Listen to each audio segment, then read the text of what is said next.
My name is Earl Willis Jr. Today is May the 10th, 2017. I work for the Warren County Public Library, and we're in Bowling Green, Kentucky. And today we're talking to Mr. Earl Wassom. Mr. Wassom, where and when were you born? I was born in Oklahoma, Blackwell, Oklahoma, September 20, 1926. Okay.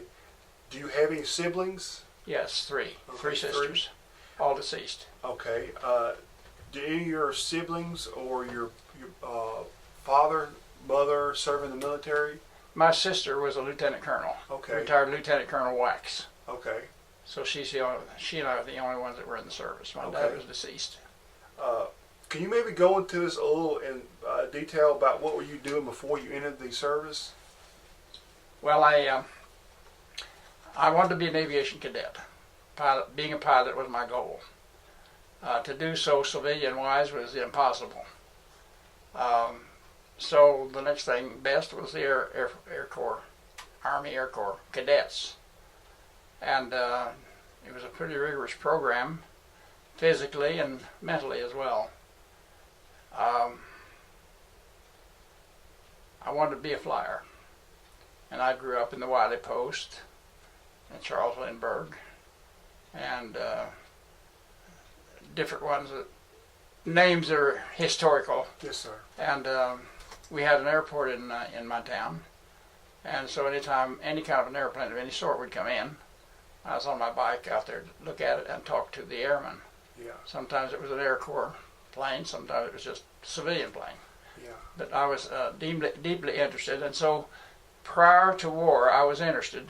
Built my model airplanes and went to anything that looked like an airplane. So you love flying, right? Oh yeah, I loved it. I'd been up one time. Okay. And even before I went up, I was interested. But then when I went up in a Ford tri-motor, yeah, that was a commercial jobby then. 50 cents. Paid Okay. 50 cents, and my dad and I went up in a Ford tri-motor. And by the way, there was one here at the airport a few months ago. Okay. And I sat in the right seat and got to fly a little bit, so Yeah. that was kind of fun. So it's not like today where you can be a commercial pilot. Back in the maybe the 30s or early 20s, 30s, you had more or less, if you wanted to fly, you wanted to be in the military, right? Yes. Okay. Well, that was the only opportunity. Yeah. I mean, you could buy Piper Cub time for $20 an hour. Well, then that was more than a week's salary. Yeah. So we didn't do that. But if you had love. But my goal was, back then the criteria to become an aviation cadet, you had to have a college degree. Okay. You had to be single, physically fit, etc., etc. Well, as they started getting the thing rolling and started training personnel, they didn't find enough people with a college degree, so they dropped it back. If you have 2 years of college and pass all the other tests and everything, Okay. then you can go in. So that was what I was working on. My 2 years of college, I was in college, and the war broke out right in the middle of my first semester. First semester was not quite over, December 7. We'd come back for the finals, which I didn't do. Okay. So that was, my goal was to be a pilot, and Army Air Corps was the answer. Yes, And so I now had to, and then they finally dropped it down. If you just have a high school, Oh, okay. you have a high school diploma. Okay. So that's where we were. So was the main one of the main reasons you went to college is so you can have the qualifications? That's right. I was doing engineering, but Okay. I thought that would be a good, useful degree. But my main goal was to get my time in so I could sign up for the cadets. Yeah. Did you enlist or you were drafted? I was enlisted. Okay. That's I had to do some fancy dancing to keep them from drafting me, Okay. because I wanted the other, and so I signed up as quickly as I could, which was in August of 1942. Okay. Now there weren't places, there weren't training fields, there weren't airplanes, there weren't instructors or anything else. And so they had to build the field, they had to build the airplanes, they had to train the pilots to be the instructors. So it was basically round zero. Okay. Do you remember? When you told your mother and father that you were enlisting? Do you remember how they reacted to that? I don't think anything special. Okay. I mean, I wish we. Well, my dad was deceased when I was called up. Okay. I was called up in August, and was not. I enlisted in August, and I was not called up until about January of '43. Okay. Do you remember when your basic training? Do you remember any of that? Do you remember leaving? And where was that? What did that take place? Okay, you want to hear about that? You want the litany of my training? Well, where you went after when you enlisted, like your basic training. Where did you go? Okay. That? Yes, sir. It was different than the ordinary mill-to-run military. First of all, we went to what was called Classification Center. Now, we'd already taken our battery of tests. We'd already had physical exams. They said, you're kind of fit, but you're going to go to Classification Center, and there we're going to determine whether you will go to pilot training, bombardier training, navigator training, or aircrew training, which would include radio operator, flight engineer, etc. Okay. So that was about a 9-week course. We went there. They shaved our heads and took all of our civilian clothes away, and everybody was telling us we'd be sorry, etc. And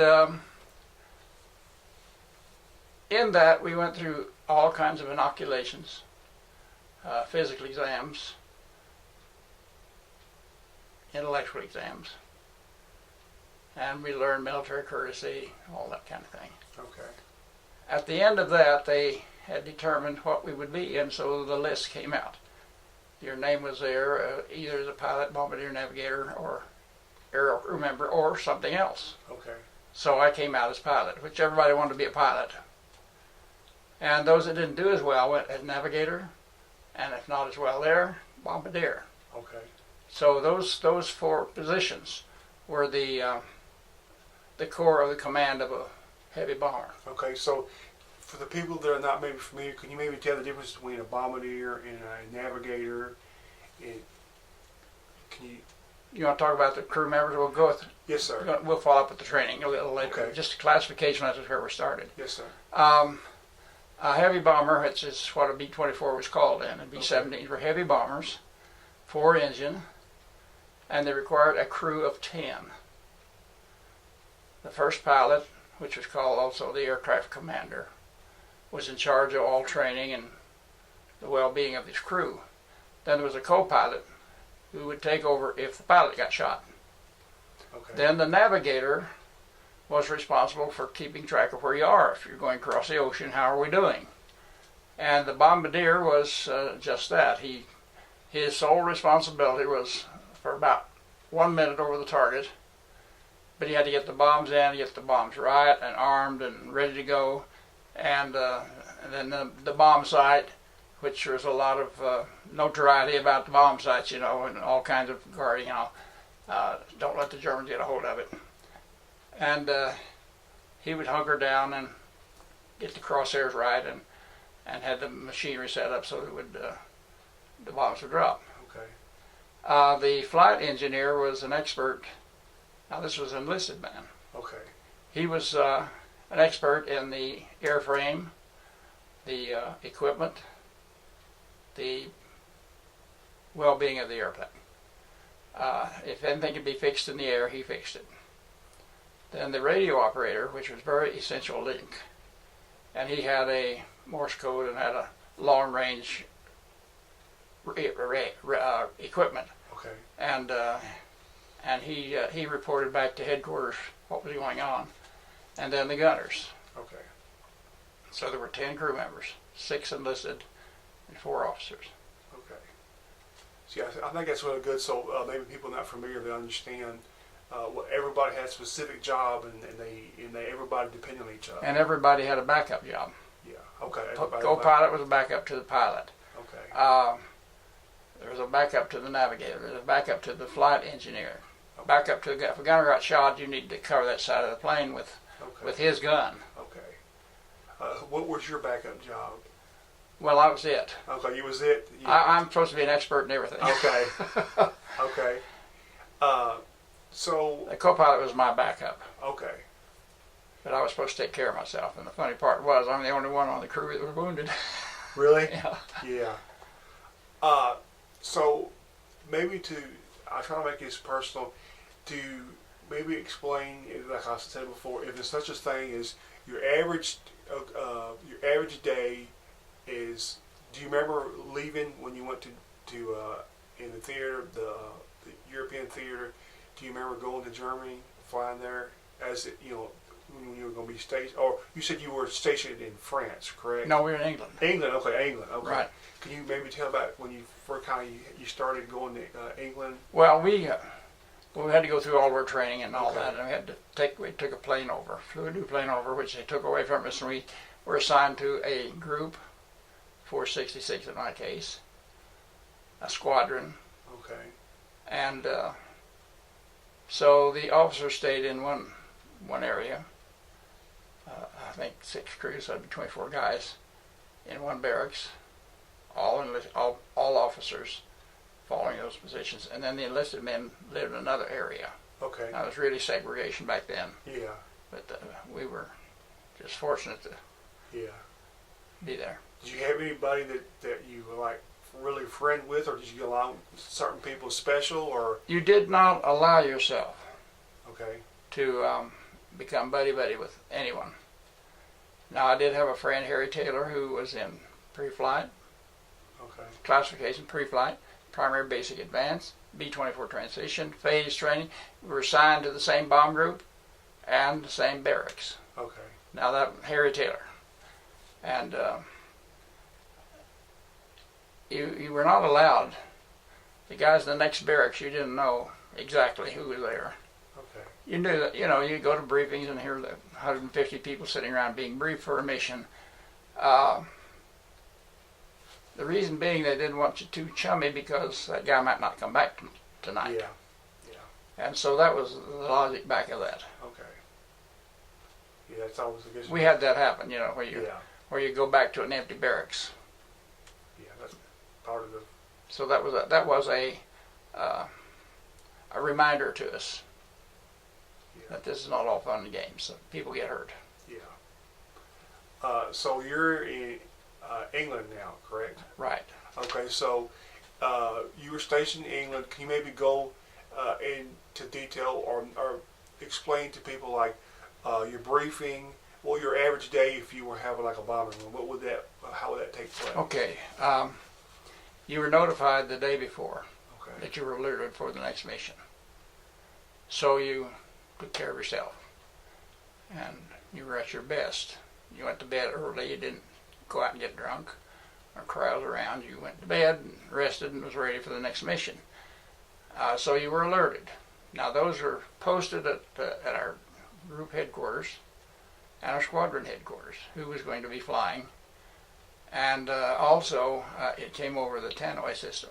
It announced that the following crews are alerted, Wassom crew, so and so and so and so. And so you knew it. All right, depending on the mission and where we were going and how long the mission was going to be, depending on the wake-up time. But usually it was around 3 o'clock in the a.m. Okay. And a guy would come around in a Jeep, come into the barracks, shake you and say, mission time, and told when breakfast would be, when briefing would be, when takeoff would be. He had all that information, Okay. which we didn't understand because we're still asleep. Yeah. But anyway, he came in, and so we knew we needed to get up, go out and take a nice ice cold shave. There was no hot water. The latrine, so-called, was a brick building, not too comfortable. So you splash cold water on your face and you are now thoroughly awake. Dress. Walk to breakfast, which could be anywhere from, in our case it was about a mile. Okay.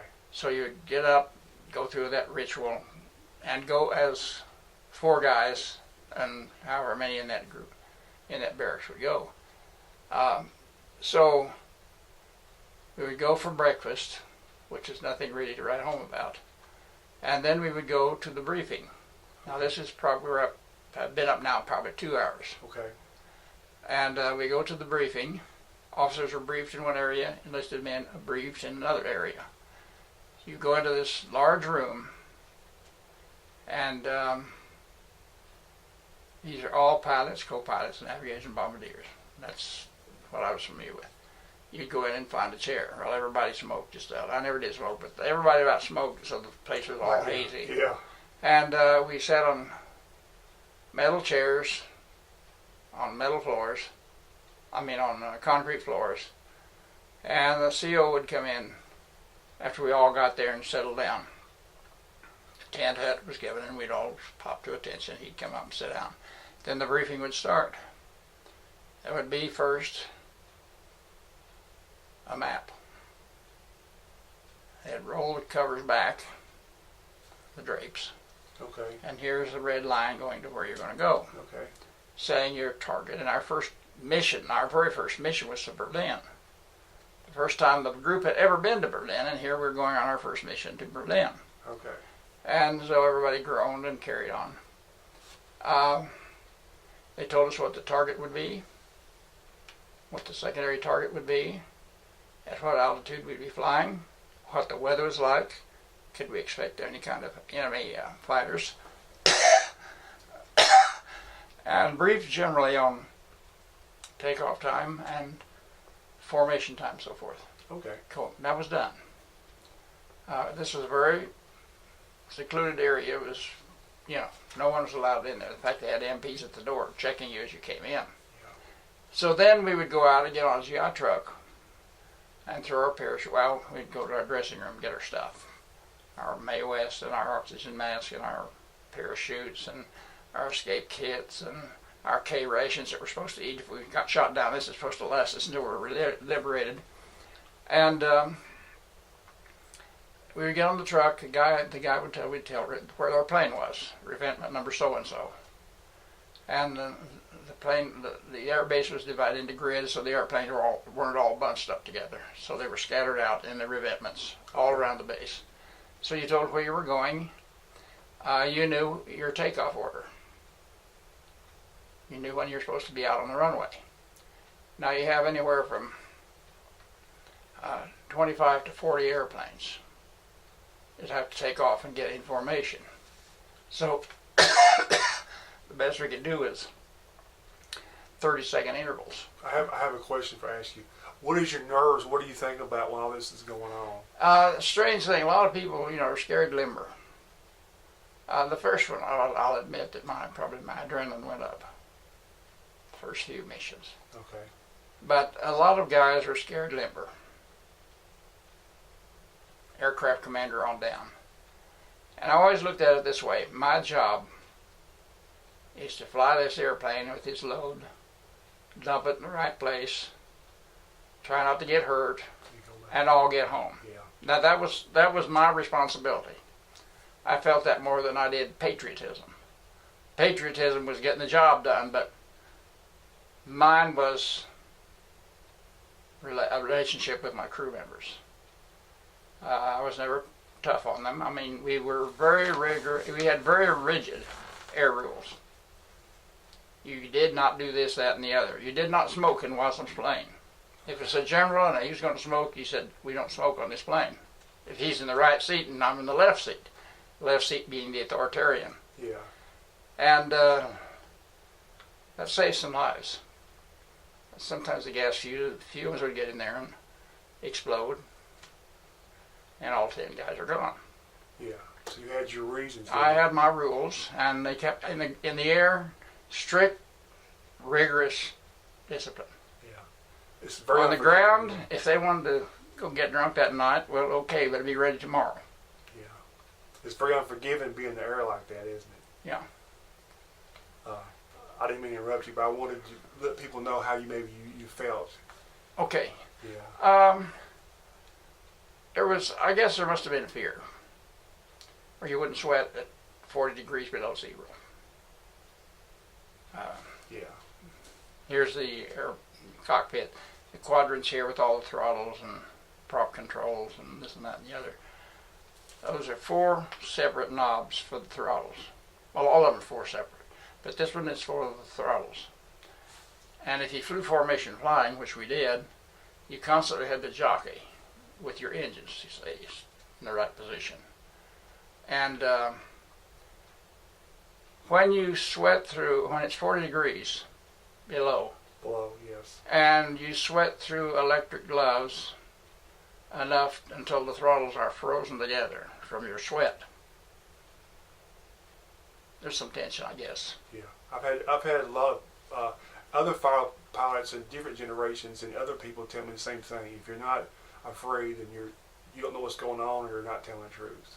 So Yeah. that's Well, one of the luxuries of being an aircraft commander, you knew what was going on in terms of you and your relationship to the other planes flying around you.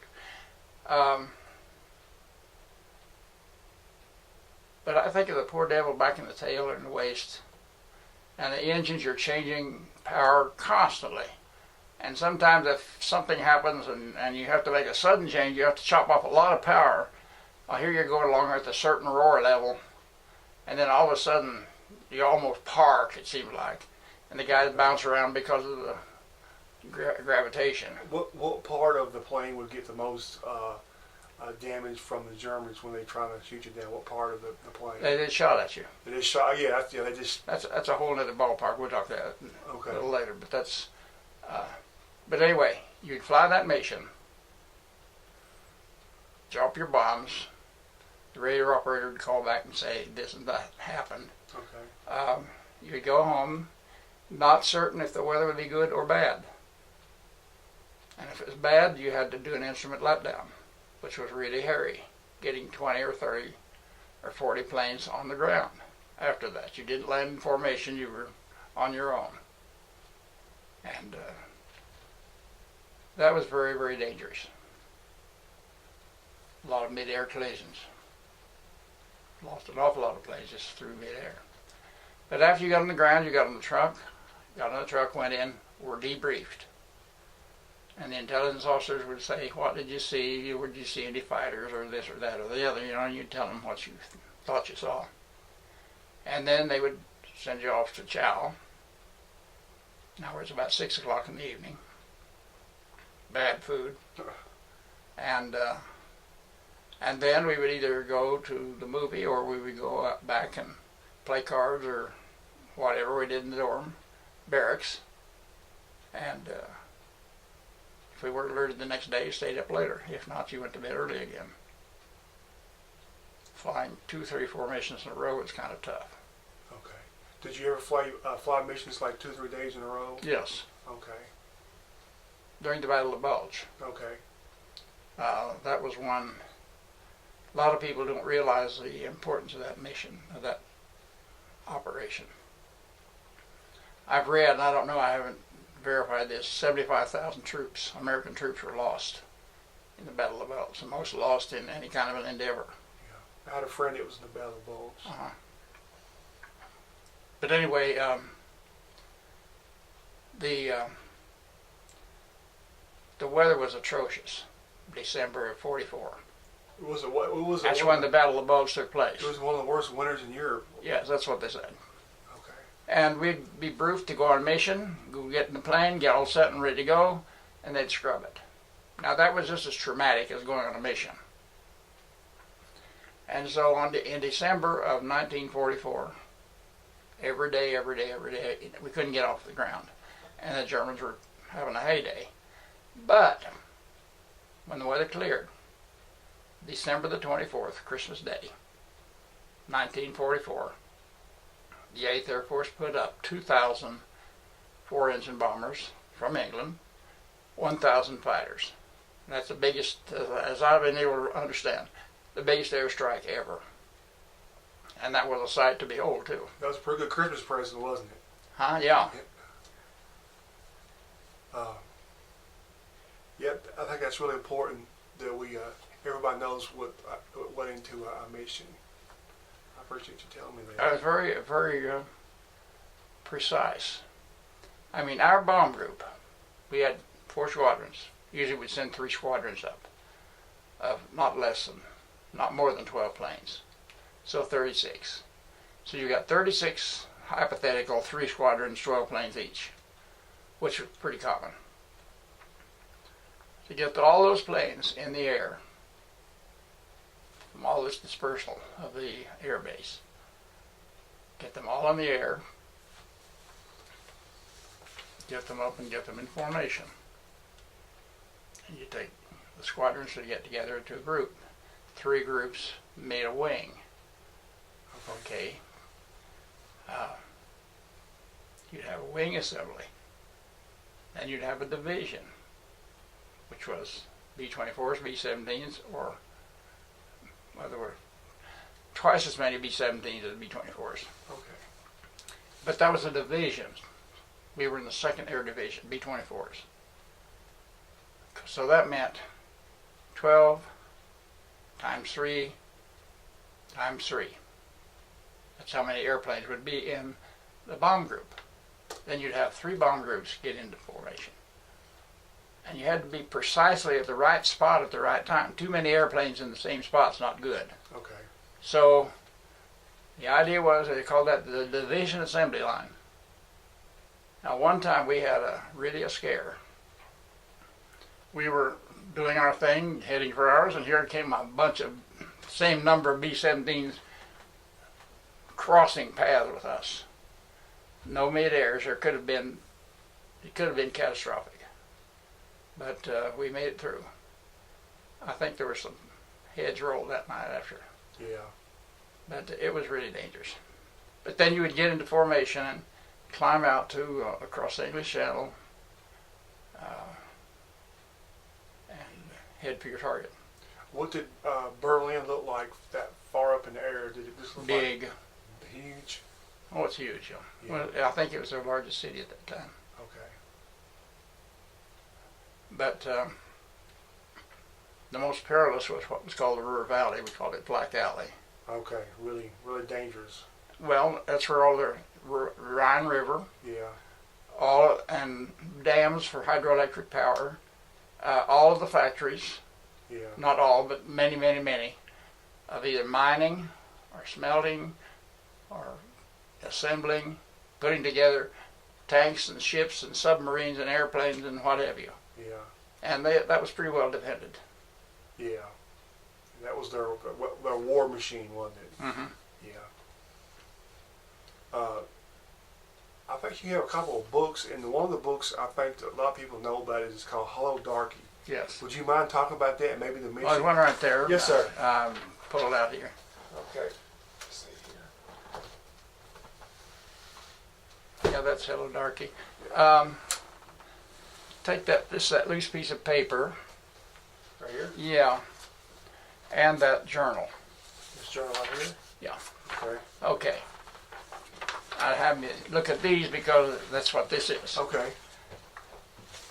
We got help? Yep. Okay. This, I was asked to be the chaplain about 20-something years ago. Okay. And so the editor was a good friend of mine, Walt Brown, lived down here in Spring Hill. He was not an 8th Air Force guy, but he was very interested.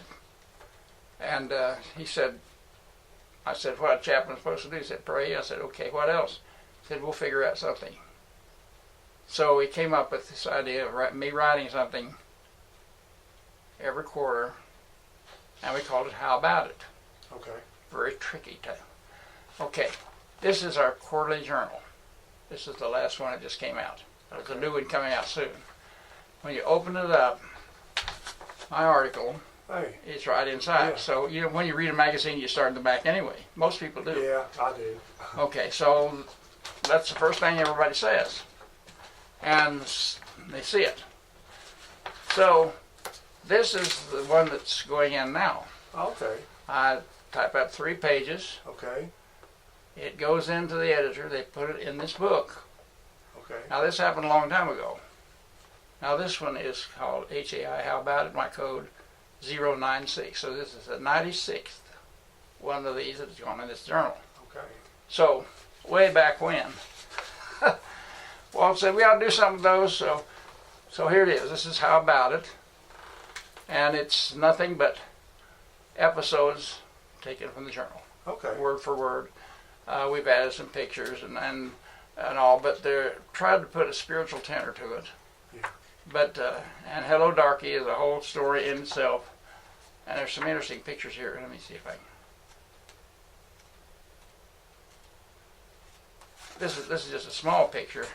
That shows formation flying. Now that's just one little bit, and then the other one is the modern day formation. Okay.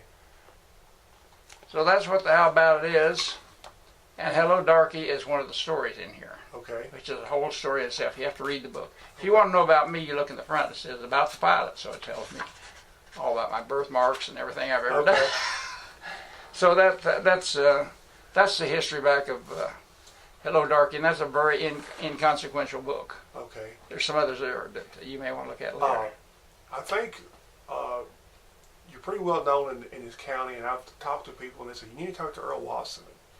And so I was honored to be here and talk to you. It's really honored. And so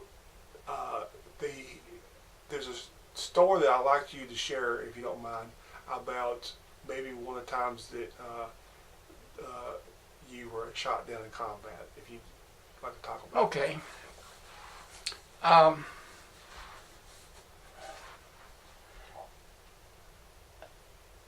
D-Day had already happened. that. Okay. Patton was going dashing across France. I mentioned the gas halls Yes, sir. that we hauled gas, and that didn't count as missions. I flew 35 missions into Germany plus 8 gas halls. On one of those regular missions. And by the way, I had flown several missions. I had flown some gas halls. We were at one of these liberated bases. We had hauled our gas in. It was too late to fly home. And we were surrounded by enemy fire all around the place. I mean, little pockets of resistance. The base had been liberated, but not the territory around it. Okay. And so we were prime targets. And so I knew about St. DTA from prior experiences.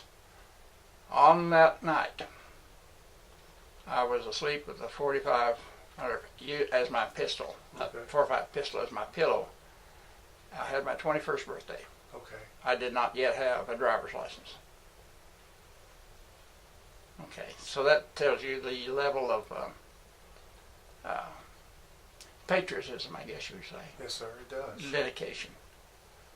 And we were getting shot at. You know, you could, hey, we might not get back. I mean, that was a very real goal, but we didn't linger on it. Well, this particular mission, I get back to Patton. He had a fortress along the Rhine River near Karlsruhe Okay. that we were to bomb. We were in formation. Now, when I'm talking about formation, I'm talking about 30 or 36 airplanes in formation going toward a target. Now, there's some more over here, maybe for the same target, or maybe they have other targets nearby, but here are all these airplanes going this way. And we're going to Karlsruhe. And I don't know exactly what happened, but anyway, our number 2 engine quit running. You weren't getting any power. So the next procedure is to feather the props, which is a procedure to change the pitch of the propellers, Okay. so there's no resistance. Well, it wouldn't feather, so that meant extra drain Okay. and strain on the plane and on the people. I knew we couldn't get back with that engine out, the way we were losing altitude, so we salvoed the bombs. We just opened the bomb bay doors and let them go. We probably hit some cows or broccoli fields or something down there, but we don't know what it was. Anyway, so we couldn't make it back, so I made a U-turn. Here are all these planes going this way, and here we were going this way, down below them. All their bomb bay doors are open. Here we were flying underneath them. Now, if there had been bombs away, there had been bombs fall all around us, but fortunately, we weren't there yet. So we're now heading in the other direction, deep in Germany. And we had to maintain our altitude, if we could, but we weren't, with all the drag of that propeller and so forth. And so we were flying pretty close to the lines, where both, and they started shooting at us with small arms. We were low enough they could shoot at us with less than 88 millimeter guns. Okay. So they started shooting at us with these smaller guns. And my engineer was going back to assess some of the damage and report back to me. And on his way back, the B-24 has 2 bomb bays in front, one in front of the other. There's a catwalk about maybe 10 or 12 inches wide that the doors come down and clamp onto that when they're closed. When they're open, there's nothing but that 12 inches in space on down. Yeah. So my flight engineer was on the catwalk, going from the front to the rear to look at something back there that was damaged, and we had almost a direct burst of flak directly beneath us. As he was on his way back, the burst happened. Flak has the unusual ability of becoming shrapnel. Now the shrapnel is the real danger in flak. Now direct hit is not fun, but all of these little pieces of that piece up there is a piece of flak that hit me. Just nothing more than that. But just nothing more than that, hitting a hydraulic line or a fuel line or electrical box or whatever can do a lot of damage. And we'd come home with dozens of holes made by falling flak. So, this direct burst happened, and Venegas, my engineer, was right in the middle. Flak burst up this way and down. Sort of like an hourglass kind of thing. Okay. And he was standing right in the very geographic center of where that burst happened, all around him. It ruptured all of our fuel tanks. And he came back reporting what happened. He was wringing wet with 100-octane gasoline. You sure don't want to have any sparks at that time. And then we knew for sure that we're not going to get anywhere, so I said to the navigator, give us a heading to St. DTA, which he did. I mean, we were sort of familiar with the area, and we kept losing altitude and less and less fuel, and so I called the base there at St. DTA, and I said, we're coming in for landing, emergency landing. Well, don't do it now. We're sending our P-47s out to do a mission. They said, circle. I said, we can't circle. Well, stay up in the air longer. I said, we can't. We don't have any gasoline. We're too low to bail out. And I said, we're coming in. Clear the runways. Don't come in. Clear the runway. Yeah. And so we went in, and as we were descending, I told all of the crew members to get in the back except the engineer, my co-pilot, and myself. We were in the co-pilot. Everybody else was clear in the back of the plane. And then I got a word from somebody who called and said, Chief, the tire was blown. And it was just hanging there, limp. The shock absorber, which were about that big on those planes, was half shot away. Okay. And we came in. Well, here were P-47s all over the place. Well, when they saw us coming, they scattered. I don't know if you've ever walked through a field full of grasshoppers. I have. You know how they scatter? Yeah. That's the way those P-47s did. They just scattered like a flock of grasshoppers. And so we came in. And I knew we had damage, and this is where our engine was out. Number 2 engine was out. I knew that we were going to have a rough landing. Get in the back, guys. The minute we slow down enough, get out. Just get out. If we're still moving, get out. And so we touched down. I held that wing as high as I could, as long as I could. But the forces of nature finally pulled it down. When it did, that wheel hit the concrete pavement. All kinds of sparks and things. Not 20 feet from the bomb bay full of fumes. And my bombardier was never very fond of flying. He wasn't a very good bombardier either. But he had enough sense to know. He looked out there and he said, sparks and fumes equal boom. Yeah. He was the first one out. And we're probably going 60 or 70 miles an hour down the runway. Okay. And he bailed out. All the other guys followed him. 6 others followed him. We came to a screeching halt. He didn't get on fire. I said my first prayer, and there I was not a religious man. or spiritual. Thank God. It's a very long prayer, but very. Yeah. It didn't explode. Here came a cheap, tough-looking first lieutenant smoking his cigar around our gas fumes. He said, "I'll have you court-martialed." I said, "Help yourself." So, that was it. That was Mauser Angel we were flying. That was one of our aircraft. After a while, we'll soon, man, I got 2 nose arts up there on the wall. Okay. Ma's Little Angel. And Ma's Little Angel I thought was not going to fly anymore. So, but we left her there and we're gone. It was fixed and used some more for missions. But they had to put new engine, new landing gear, new wing tips, whole lot of stuff. But that's the story I guess you wanted to hear. Yeah. Yeah. How long did they stay mad at you, or did they stay mad at you very long? What now? What, when they were saying they were going to court-martial you, how long did that last? They didn't. Oh, that didn't even happen. Okay. It didn't happen. Okay. Yeah, he was just. In fact, that book, it says Bridge Arsenals, tells about us missing in action. Okay. Somebody wrote it down. We were missing, and we got home 3 days later. Okay. That was another story about driving across France and Belgium in a GI truck with German V1 bombs falling all around us. We got acquainted with those. We knew what the bombs happened from up above by looking, but down here we're victims of it now. We're finding out what kind of chaos do we create.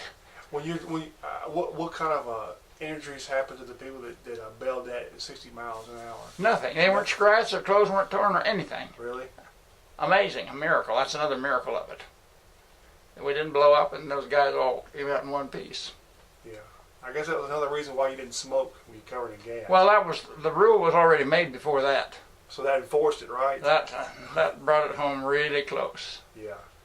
The cigarette butts and fumes equal boom. Yeah. And it did. Jesse, the people that are watching this, I don't know if they can see it, but Mr. Wassom has got a very impressive collection of things that I like to share with everybody. It's all kind of it's his Purple Heart and all kind of. If you'll look right up there at the one with the circle and the little guy in there with that's Ma's Little Angel. See, he's throwing bombs over carelessly and he's smoking and I always leave such a mess. Much around her, but he's Ma's Little Angel. It says I always leave such a mess. It says I always leave such a mess. Yeah. And the one right to the left of that is the nose art of our second plane called Bottle Butts Buggy. If you'll note closely, the caricature sure does represent me. It does. Yeah. You see the blinders on the horse. Yeah. Okay, that big round circle with the horizontal stripe. That was the 466 bomb group. The 96 bomb wing had red tails with white stripes on them. The others had different ones. Let's see, there's a right at the very top, right above the at the top there. You see all those tails? Right up there, it's a plaque of some sort. Anyway, those are the horizontal or the vertical stabilizers on a B-24. Each color represents a different wing. The red ones are the 96 wing, and the 466 was made up of 2 other bomb groups, the 457th and the 466th, and the 467th, 458. So that's how we identified ourselves. You've got one down here. Is that your crew and your plane right here? That's my crew before we went overseas. Okay. Yeah. Yeah. But Bottle Butts Buggy was done by the guy with the name of John Saxon, and he became a political cartoonist for the New York Times, and he did that until his death. He did a number of books, but that's the original artwork that he did. And he lived in our barracks. He just sat around and draw caricatures. Okay, it came. The big one, the big blue one right in the middle is the first day of issuance. We got the B-24 put on a U.S. postage stamp, which is a major undertaking there. But I'm very thankful for that one. And this is from France, is that your... Oh yeah, that's the Legion of Honor from France. That lamp's sort of in the way, but it's kind of pretty. And there's some up there when I was president or something, and I got one for the Roger Freeman Award. Different things. And over here, I've got license tags. Yes, I've got 2 cars, and I have 2 license tags, and they both look like that. One of them says AFB24, and the other says LIB. Anyway, I thought that was important to I show got 2 everybody. cars, and I got 2 8th Air Force stickers on them. Yeah, I think that's really important. And for the people watching this, Mr. Wassom has quite a big World War II library. Okay, basically, Basic, there is some general overall World War II. yeah. But most of it is historic. Many of these And books most of it is flying, correct? Yeah, correct. That's correct. Yes. Unfortunately, there has been very little written about the ground crew, the ground echelon. Yeah. And so whomever may look at this, these men are to be commended. I mean, they got up every morning and checked out the engines. Well, when we brought the pieces back, they had to patch the holes. They had to fix the engines. They had to do all of that. They worked all night long to get that plane ready. The only sleep they got was when we were on a mission. When we got back, the first thing, the crew chief was up on the flight deck with me, seeing what's wrong, how are things going, what happened, and others are out there counting the number of holes that are in the fuselage. I understand about that. My father was an aviation support mechanic, so I heard a lot of his stories about how the guys, everybody does their part. Yeah, it took everybody. I mean, without those guys, we couldn't have made it. I mean, face it. I mean, we couldn't go out there and load the bombs. Somebody had to load the bombs, so that the gasoline Gas in it there, up. and then all of this help back there in the background, deciding which targets and what's important, and interpreting the photo results that are brought back, and I mean, it's just a world of work that goes on that's never seen. Yeah. And days before they decide what you're going to do. I mean, somebody up in headquarters says we're going to go to here or there or the other place. Yeah. And then coordinate all these 2,000 airplanes to be at the right place at the right time, dropping their bombs on the right target. Yeah. It's quite a lot of times. I guess people don't realize, or maybe some people don't realize, that it's just such a team effort. It is. Everybody does their part, and it's everybody depends on everybody, and you're more or less your life is in other people's hands. Oh yeah. Well, if you're I haven't said anything in the world about formation flying, but formation flying is made up of elements of 3 planes, and then 3 more right behind them, Okay. down just enough to get out of the prop wash, 3 right up above, and 3 right down below. You're flying that tight. If one guy goofs up, maybe 2 or 3 planes go out. Yeah, it's like we said before. It's very unforgiving. Yeah. So when you got out of the military, can you maybe talk about maybe how you went back to civilian life and what you did after you? Okay. I followed through with when I came home, I finished my tour of missions. I came home for rest and rehabilitation and reassignment. And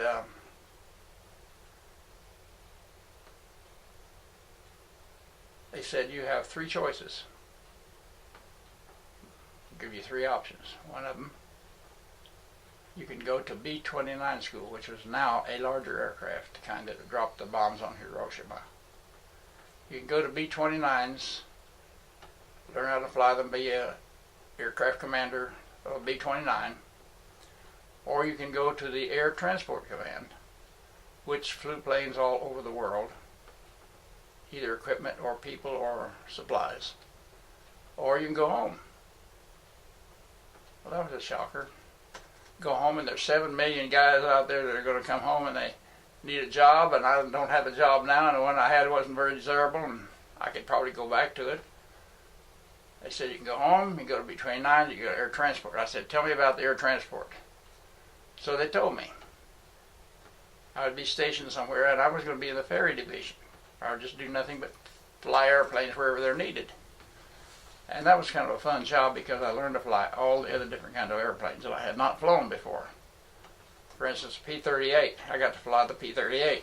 Everybody knows what a P-38 is, I think. A-26s. I checked out a number of planes. And we were stationed at Dallas. And they would say there are some planes at so-and-so and they need to be taken wherever. And so we would get on a commercial flight, go to that city where the planes were, get the planes and fly them to the West Coast or wherever needed. So that was an exciting job. In the meantime, I got married, and I could have stayed in the military. I did sign up for the Oklahoma Air National Guard. I was in that, and they allowed me to stay. And when I finished my college degree, I could have gone ahead and stayed in the Air Corps. But being married and Army life didn't look like the kind of thing to do. So I chose civilian life. Another opportunity, airlines wanted me. Okay. They wanted me to be a second officer for a while and then move over to the other side. Now the pay was tremendous. You made $250 a month as a co-pilot or a second officer. $1,000 a month if you're, well, that wouldn't even pay for the stewardess' coffee breaks. Yeah. No, but back then it was big money. $1,000 a month, wow, a lot of money. So I finished my degree. I was signed up. Korean War had not happened yet. Okay. And so I finished my degree, moved to Texas for my first job, and I told the CEO I'm going to Texas and this and that. I said, well, just had to transfer your papers. So they transferred my papers. So they said, well, I guess they did. I waited and waited and waited and here, and I called everybody and they didn't know anything about me. And I found out 2 years later that a tornado hit the records building at Robbins Air Force Base and blew all my records away. So that ended my military flying. So from that I've been a clergyman, and I've been an educator, and I've been an administrator in higher education. So, okay. And I've been retired since 1985. So I've done a lot of writing and so what was it that led you and your family to Bowling Green?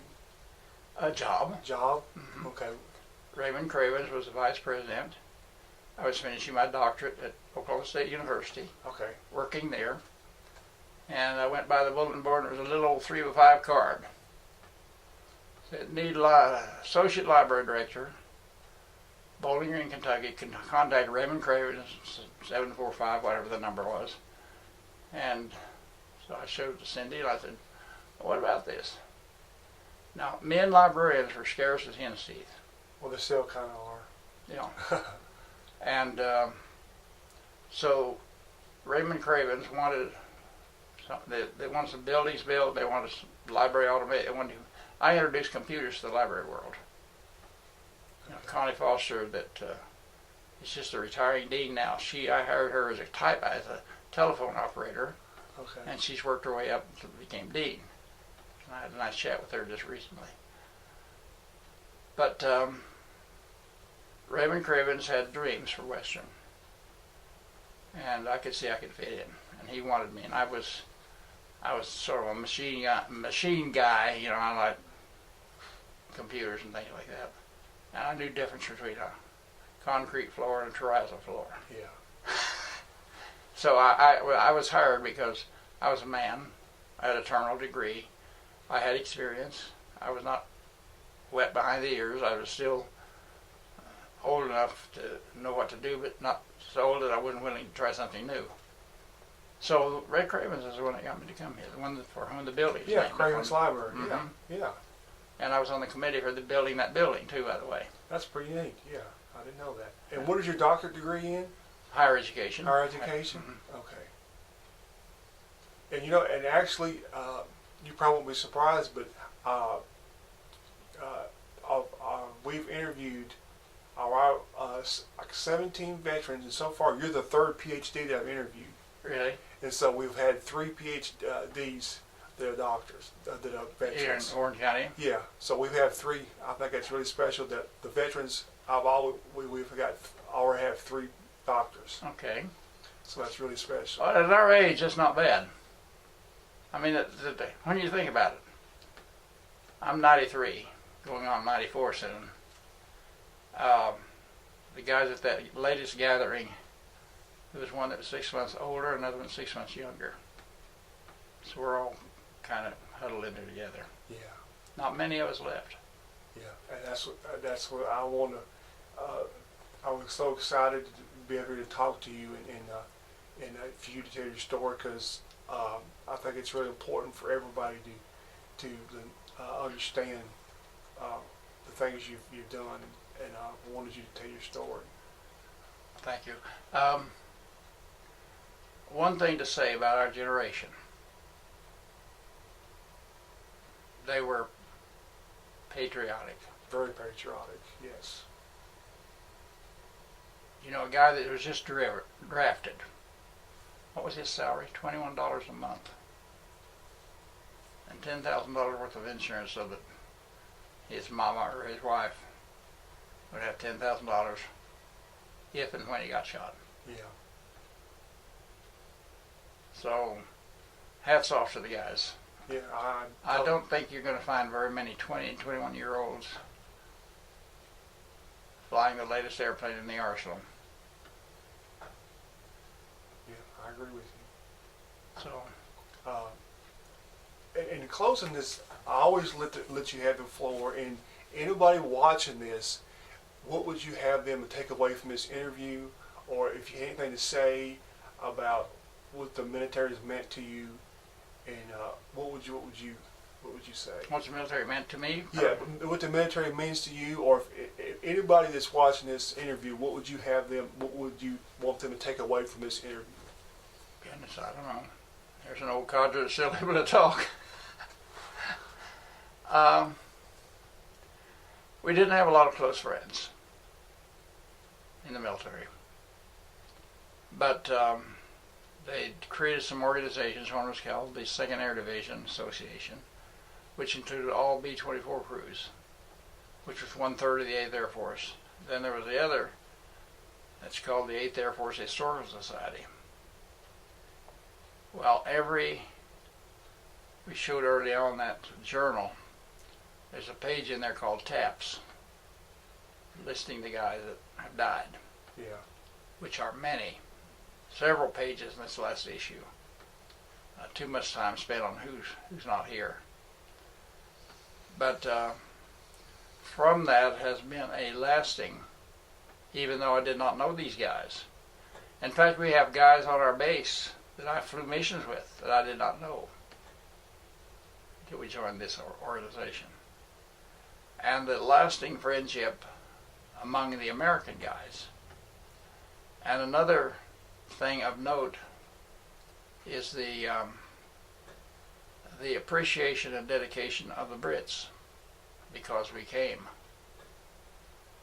They are phenomenal.